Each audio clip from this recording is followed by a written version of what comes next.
여러분 안녕하십니까, 이영선입니다.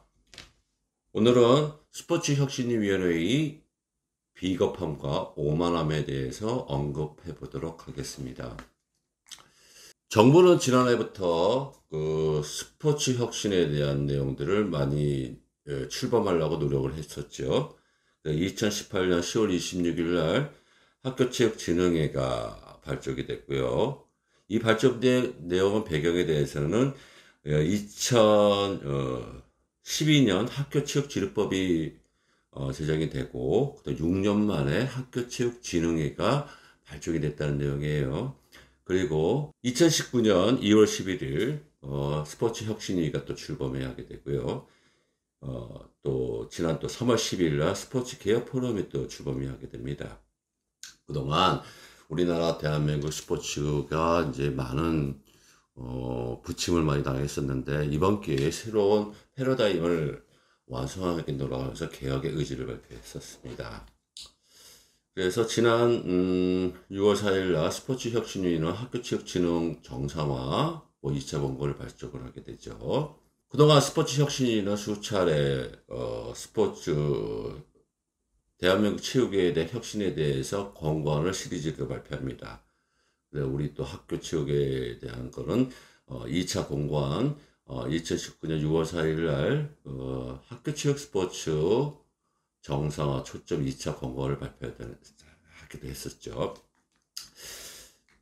그래서 학교 선수 학습권 모자, 체육 특기자 진학, 학교 운동부 운영 및 관리, 체육 지도자 역할 및 체육 개선, 학생 스포츠 참여 활성화, 전국 스포츠 대회 운영 등 일련의 내용들을 보면 상당히 개혁적이고, 대부분의 관계자들은 공감한다면서 발표를 하게 됩니다.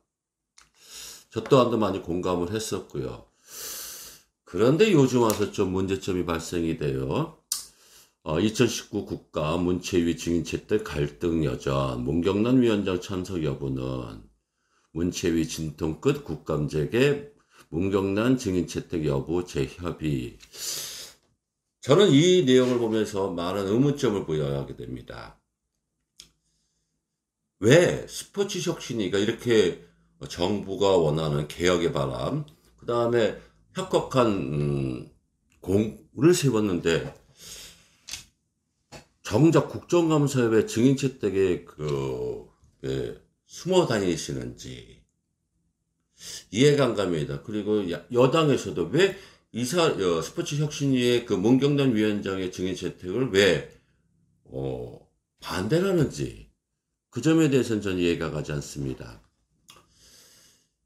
물론 여야 정쟁의 관계에 이유도 있었겠지만, 저는 문경란 위원장 그분에 대해서 남편분이 어쩌고 저쩌고에 대한 그런 얘기는 언급하고 싶지는 않지만, 어쨌든 간에 이분 자체 인생의 삶이 언론인으로서, 그 다음에 두 번째 우리나라 인권을 위해서 노력을 하신 분이잖아요. 근데 왜 이거를 당당히 응하셔야지, 왜 이거를 증인 채택을 하는데 왜 자꾸 비겁한 행동을 보이시는지 도대체 이해가 가지 않습니다. 그동안 혁신위에서 권고안에 발표에 대한 내용들은 찬성하는 사람도 있고 반대하는 사람도 있었겠지만, 전 또한 이 아젠다에 대해서는 찬성을 했어요. 근데 디테일에 대한 문제점이 많다고 얘기를 하잖아요. 그러면 국감에 나와서 이렇게 만들었다, 근데 반대를 하지만 우리가 여러 수렴을 다해서 이렇게 진행이 됐노라 솔직하게 발표를 하셔야 되지 않겠습니까? 저는 그래서 스포츠혁신위가 마지막으로 지난 8월 22일 날 체육연구까지 얘기를 하고, 그 다음에 KOC 분리까지 권고를 합니다. 다 좋아요. 저는 체육계 제야 인사로서 이런 말씀을 드리는 건 정당한 비판도 하고 찬성도 할 수 있으나, 저는 몇 가지 의문점이 남습니다.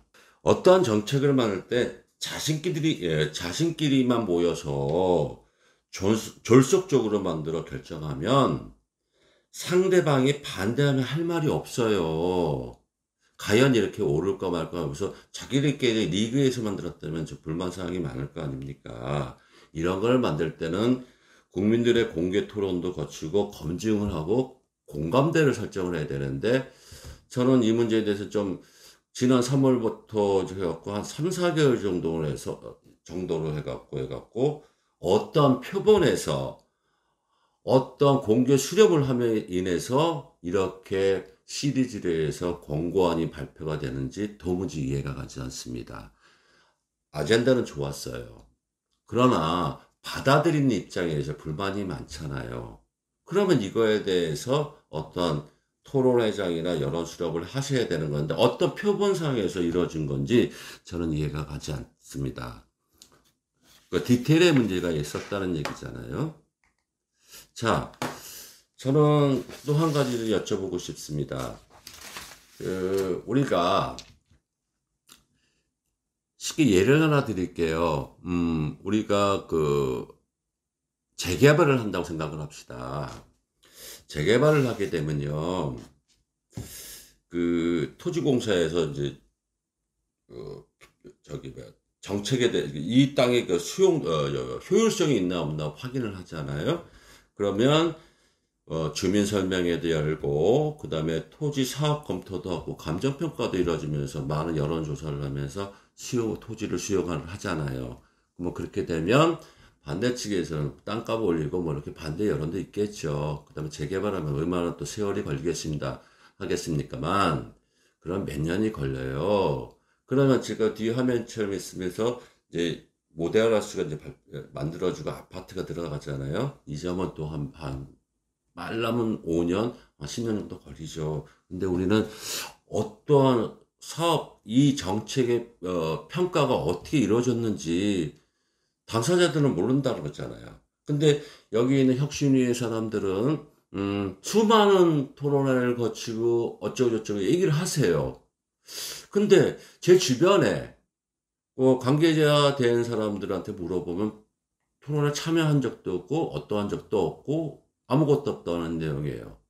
그럼 이 점에 대해서는 어떻게 설명을 하실 건가? 그래서 제가 말씀드리는 거는 국정감사에 나오셔서 지금의 아젠다가 우리는 떳떳한 일을 했고 계약을 하고 있고 진행 상황을 이렇게 했으니 그 다음에 이런 내용들 발표를 했다 이렇게 내용을 얘기를 하셔야지.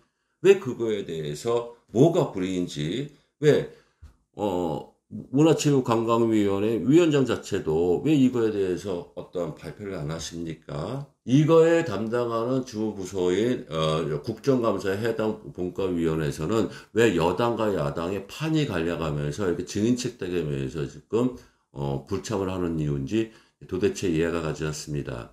그래서 제가 말씀드리는 거 일부 순서에서 말씀드리는 거는 스포츠 혁신위가 출범하면서 어떠한 일에 대해서 지금까지 일관된 일에 대해서 지금 하고 있었노라. 불만사항이 있어도 개선을 하겠다. 이런 내용들을 하셔야지 왜 비겁하게 참석을 안 하는지 그 점에 대해서는 이해가 가지 않습니다. 이 점에 대해서 앞으로 향후를 어떻게 바뀌어야 되는 건지 의문점을 어떻게 해소해야 되는 건지 2부 순서에서 언급하도록 하겠습니다.